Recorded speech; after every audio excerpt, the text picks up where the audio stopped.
2 days away now from a critical deadline for New Yorkers enrolled in the Consumer-Directed Personal Assistance Program, or CDPAP. The Medicaid-funded program is undergoing a major overhaul, riddled with challenges, repeated calls for delay from advocacy groups and lawmakers. Isabel Garcia has the latest for us.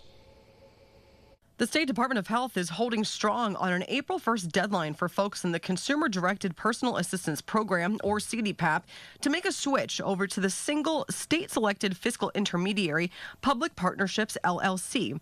While there is a 30-day grace period, patient and disability rights advocates say there's not enough confidence at this point with the rollout to make it work. The $9 billion Medicaid-funded program previously was structured having 600-plus FIs, companies which handle administrative tasks, including payroll.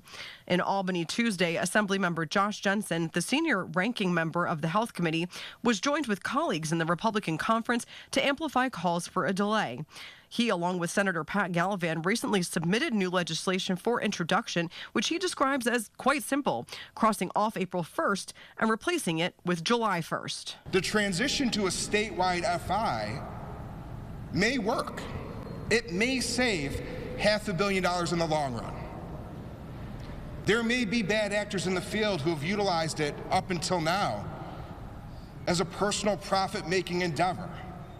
But it can also be true that there are a lot of good organizations who have and are continuing to care about these people, these New Yorkers who want to stay in their homes, who want to receive the personal care that they desperately need, and the survival of a critically important program that meets their needs.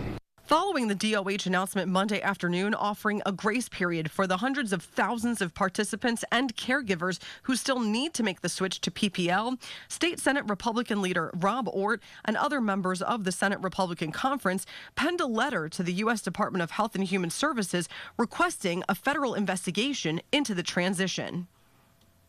We demand a real delay, a real fix, and a real plan. No more chaos, no more excuses, no more harm to our most vulnerable. Governor Hochul is playing a dangerous game with the lives of New Yorkers with disabilities, gambling with their independence, their care, and their survival. PPL leaders say there are several ways to make the switch, from virtual sessions, calling the company's support center, through email or via text. We will continue to follow this transition as it develops. For now, reporting, Isabel Garcia, News 8.